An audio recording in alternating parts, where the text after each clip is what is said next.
Welcome to the Leaders Edge podcast, and we have Eric Nelson with me, 25 years experience as a HR strategist and business transformational partner. He works for small to medium-sized businesses to align people, process, and purpose with a mission to make businesses extraordinary by unlocking their full potential. He is the published author of several leadership articles, including From the Chaos to Clarity, Aligning Strategy with Culture. Welcome, Eric. Thank you for your time. Thank you. Yeah, thank you so much, Jay. Looking forward to the conversation. Amazing. Thank you. So, first of all, can you share a little bit about your role and, how it fits into the big picture in the industry?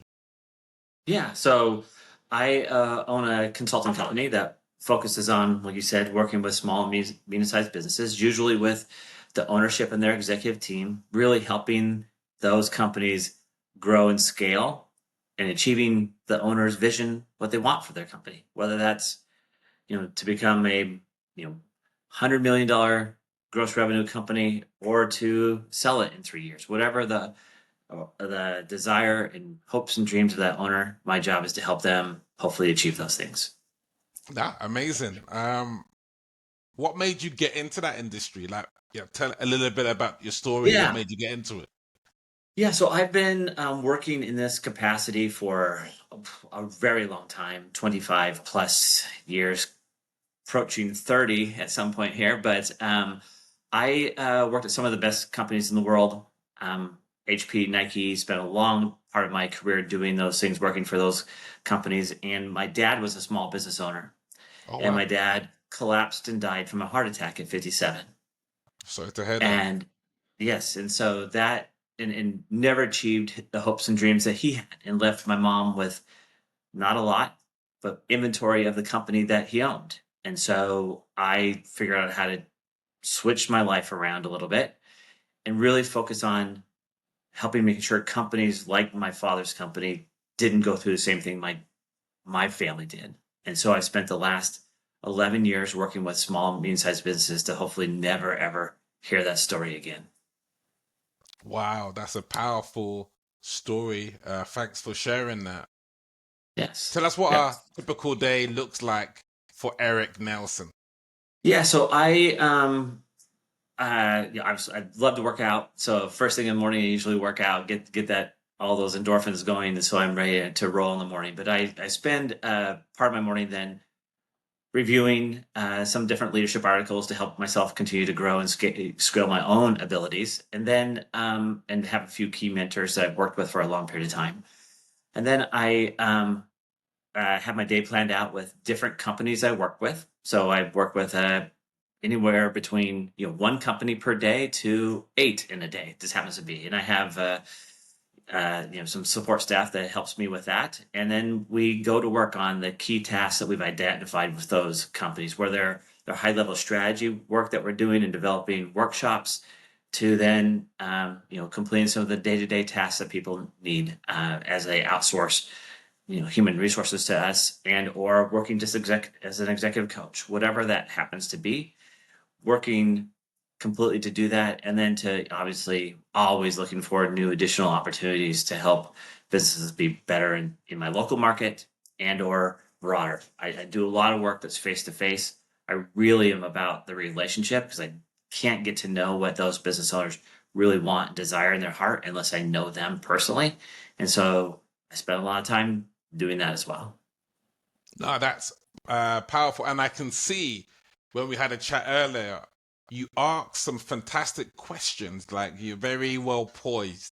So I can tell that you're a brilliant coach, just in terms of the questions you ask, and they're balanced and things like this. Speaking about balance, what shifts are you seeing in the industry right now, and how's that playing Yeah. out for you and your Yeah. clients?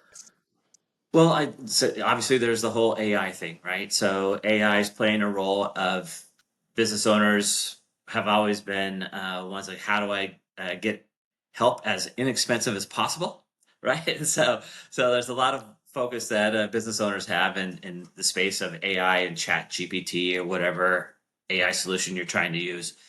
So I see a lot of shift moving to that, and a lot of that basic tactical work can be accomplished through systems Yes. like AI. It's easy to get a question answered.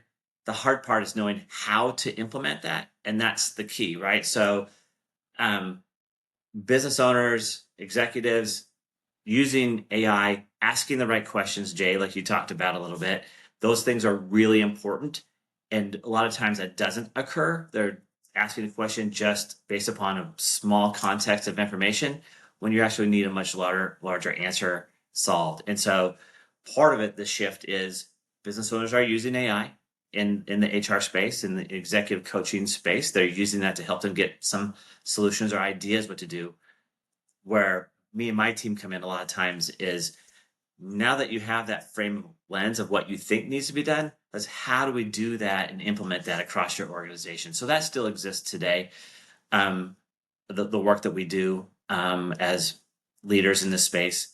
The other part that probably for me, I think is some of the biggest shift is really around uh, that the thought of unreasonable hospitality, that concept for like the US has really moved to a hospitality market. So whether you're a B2B or a D2C company, really thinking of your customers and your employees from a hospitality framework Wow. of trying to make how people feel even better is really what the differentiation is. If you're selling insurance, if you're selling HR consulting, if you're selling a widget, it's really how you made those people feel through that process and your employees through that process that will set you apart in the marketplace, because a lot of things as now have become commodities.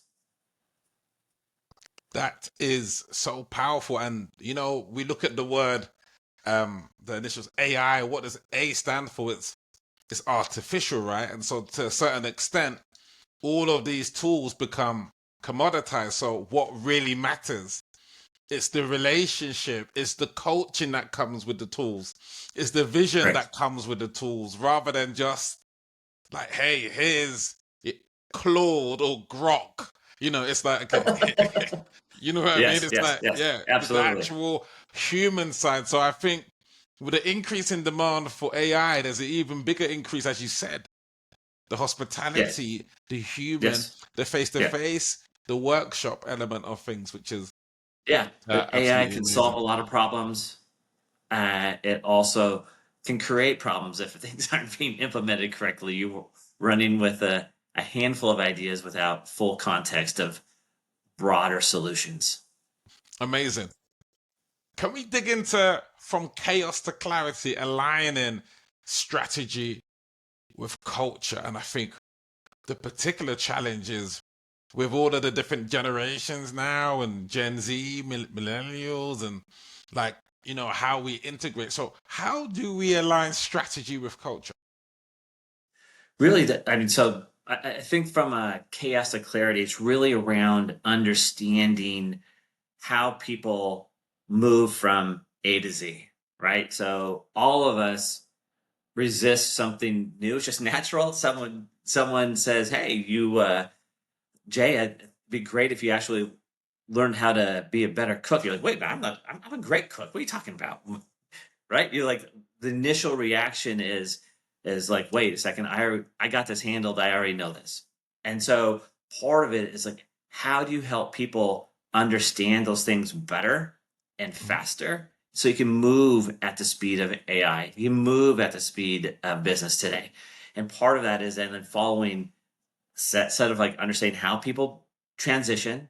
So it's not necessarily change management, it's managing the change process that people go through, which is around transition, and helping understand, know how that process works, how people go through that process, and what leaders can do to help move employees through that process, not only from an organizational perspective, but from an individual person perspective, and understanding those methodologies and the actual science that goes with it is actually drives alignment faster and makes organizations potentially even more successful, right? So it again comes back to culture, it comes back to Yeah. people, it comes back how you manage the process, not that you manage the process. Saying it one time, two times, three times, enough resistance, people aren't going to change. Everyone's been in a situation where someone has said, gosh, if we just wait long enough, this idea is going to die in the company, right? We can just wait them out because nothing ever gets implemented. That's why they're not following those methodologies to drive clarity in an organization. Well said. Well said. I know you're working with a plethora of different companies. What's working well and what's been frustrating in your work with your clients? What's working well? Yeah, what's frustrating?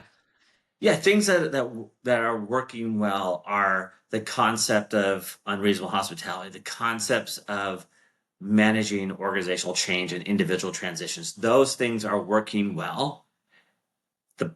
The things that could be even better are around helping owners understand that these things don't happen overnight, right? We're all used to instantaneous good feelings that come, dopamines that come from using your iPhone every day or your phone and getting those positive feedback. Change in people, change in organizations as a process. It takes time. If you're committed to doing that and having a clear strategy of where we're going, and that's going to take 6 weeks, a quarter, 2 quarters, a year for us to get there. But when we get there, it's going to be so much better. That process is where sometimes, especially with small businesses and all the uncertainty that exists in the marketplace today, where business owners can get about 2/3 of the way there and then move on to something else. And that goes back to reinforcing what everyone believes. Wait out the organization long enough, nothing will change. Wow. No, that's I love the unreasonable hospitality, what you've shared there, and the fact that we cannot Amazon same day the transformation, right? Where I'm sure we'd like to, right? But it's almost as though we have to exercise patience for the vision and have staying power to stay in power. Maybe like which is powerful. Yes. What metric yes, are you yes. most looking? Sorry, Eric. Yeah. No, go ahead, Jay. I'm sorry. Yeah, no. So, what metric are you most focused on improving in your company right now? What are we focused on improving internally? Yeah. Yeah, that's really for me is moving from me as the brand and scaling my own company, applying the same methodologies that I help with businesses grow and scale their company. It's internally doing that work ourselves, and we're poised to do that as we move into 26. And that's the intent: is to move from a regional company that supports organizations throughout the Northwest and California, the Western United States, to having a broader impact in helping companies across the US and potentially then globally over the next few years. And all the work that I preach to our clients, I'm doing that same work internally, creating a 3 to 5 year strategic plan. And then what are the key things we need to do to make sure we're staying focused on that? If it's not in the plan, we're not doing it. No, I love the vision. I love the hunger. And yeah, there's a great book called I think it's to Die Empty, right? It's like, hey, look, let's leave it on the field. Let's really make things happen, which ties into the next question. In 12 months, I see you're smiling, you're happy, you're like, Jay, I remember that podcast that we did 12 months ago. Now, what would have happened in 12 months to put the smile on your face? Like, where would you be in 12 months? Let us know, yeah, that destination. Yeah. For me, it's really around the next level in my organization, for them stepping into the roles that I do a lot today. It's about them moving into that role so I can focus on even more strategic, important things for my own company and with those companies I'm working with, is really delving into those things that are moving those companies forward.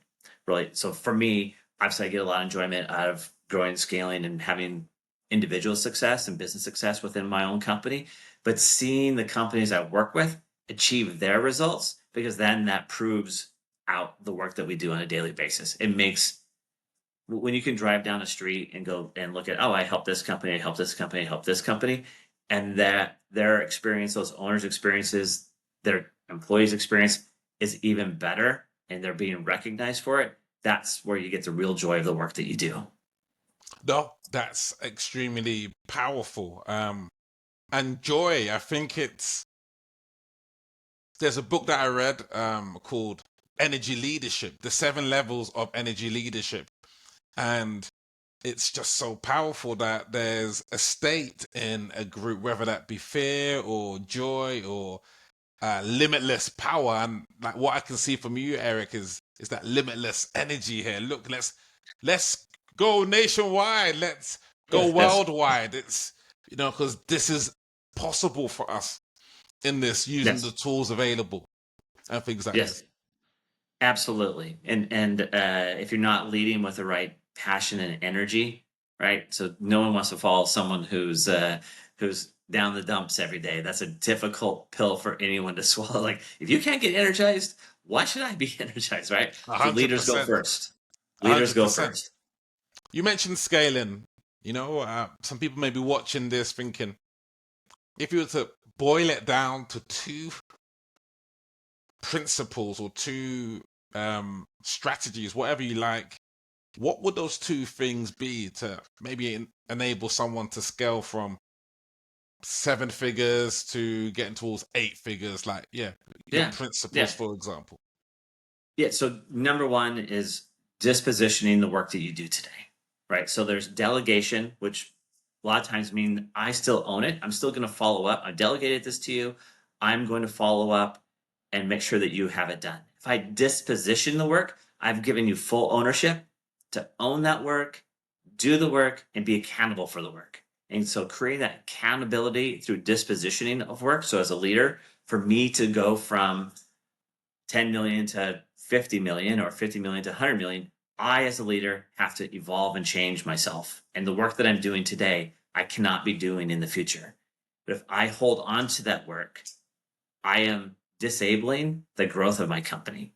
And so, teaching, dispositioning, creating accountability frameworks within an organization, and helping that next level leaders then truly own the work, and the owner releasing that work, or CEO releasing that work, is imperative for that business to grow and scale, right?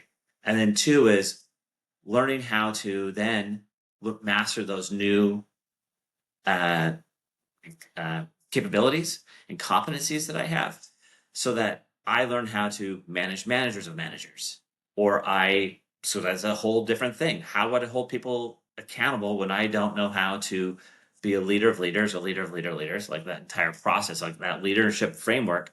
It all comes down to me around culture and people and the processes that exist within the organization.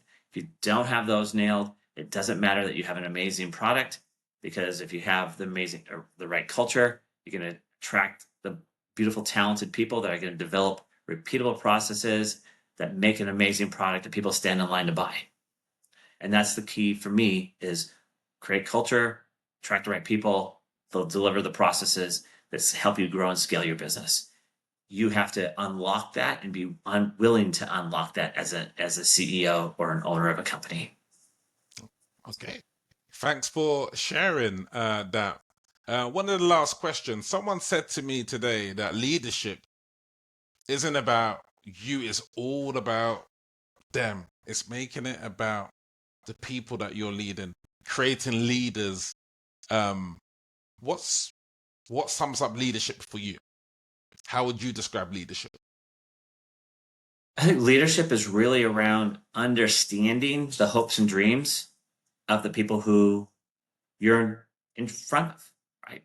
If I understand the hopes and dreams of the people, what inspires and motivates them, which really comes down to what they value, what do they hope and dream for, personally, professionally, if I can understand that, then I can provide them what they need, not what I need, right? It's around the Ooh. platinum rule.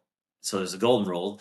right? Treat others as how you want to be treated. The platinum rule is treat others how they want to be treated. And if I, as a leader, understand what inspires, what motivates, how does Jay want to be treated, which is different than Eric, I then can provide them the right framework and environment for them to become the best employee possible.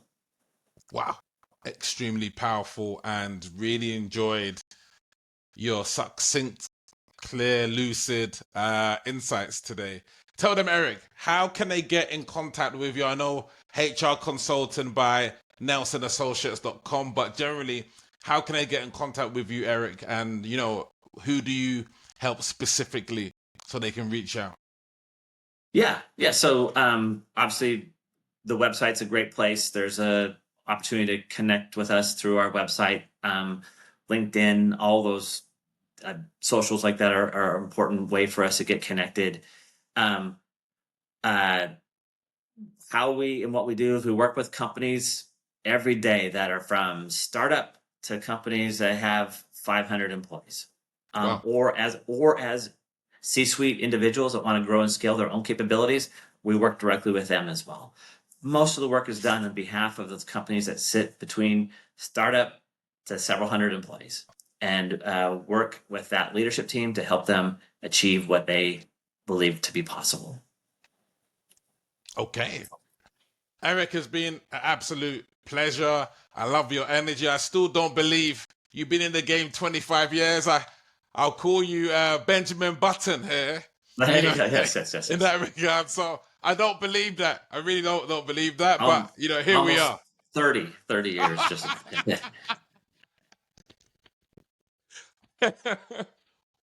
Keep up those gym routines, the morning routines, Yes, doing a great job for you. So Eric, God bless you. Thank you for hopping on, and definitely appreciate you and your vision and your mission. So yes. thank you so much. Absolutely, Jay. Enjoy the day. Amazing. Cool.